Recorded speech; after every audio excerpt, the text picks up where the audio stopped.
Geldik pensiyadan jiyip, kredit alıp jiyip әкелгем dedim. Bir жыл болды тұр үйде. Шаң басып тұрмын сен. Шықсаң болды, сен жассың қарсың қарамайды. Тыққаны келеді, іштарып келеді. Енді сіздер осы жақтарға жаздыңыздар ма негізі? Осындай тағдырлас дейміз ба? Осындай адамдар жетеді, жан айқайын жеткізе алмай жатқан қаншалар жұмысымен, бабымен, басқа жағдаймен келе алмай жатқандар жетеді бізде. Бірақ осы мәселелерге сіздер ең болмаса бізге ортақ алтын көпір болып мәселені жоғына жеткізсеңіздер.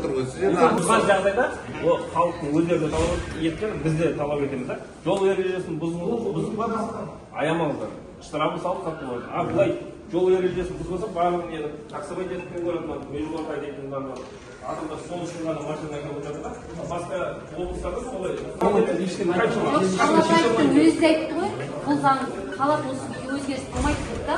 Сонда миллиондаған халық сұрап жатыр да, бүкіл Қазақстан сұрап жатыр да. 10 адам, 15 адам келе бір теңге сұрап жатқан жоқ та, оның үшін өзгерте алмаймын дейтін да. Неге Шарлапаев кім ол? Халықтың қызметшісі, халықпен санасу керек қой. Ол халықпен санаспайтын болса, онда министрдің не керегі бар? Оның орнына халықпен санасатын министр келсін. Ал бізге де қызық емес екен халыққа. Шарлапаевтың мнениясы. Ол бір өзі. Соншама халықтың атынан шешім қабылдап отыр. Сонда халықты адам орнына қойып тұрған жоқ па? Ол алтта выговор алды, әшейін болды. Басшы кетсін орнына. Халықпен шаруасы жоқ министрлердің бәрі. Ол жас үкімет жаңа Бектенов па, Бектанов па кім? Өзінің 21 министрін алсында кете берсін. Өйткені бір жылдан бері 12 мәселе 12 министрге қатысты сұралған. Біреуі де орындалған жоқ.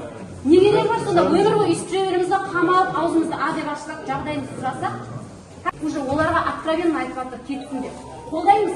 Министрлерді кетсін деп жатқан депутаттардың айтқан біз де халық болып қолдаймыз. Кетсін. Халықтың мұң-мұқтажын шешіп, халықтың жағдайын жасайтын адамдар келсін. Ассалаумағалейкум, құрметті қазақ елі. Бүгін мынау Шымкент қаласы 10 мамыр 2024 жыл сағат 5.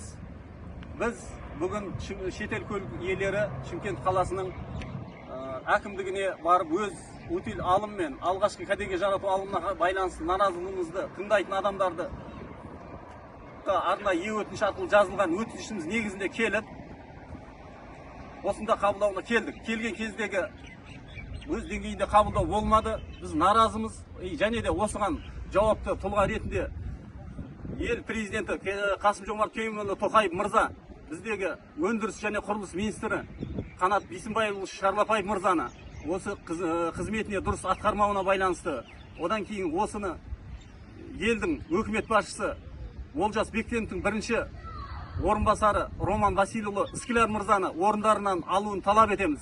Себебі халыққа қажетсіз, қайдан алынғаны белгісіз, қайда жұмсалаты белгісіз өтел алым мен алғашқы жарнаны алуын біз халық болып талап етеміз. Талап етеміз.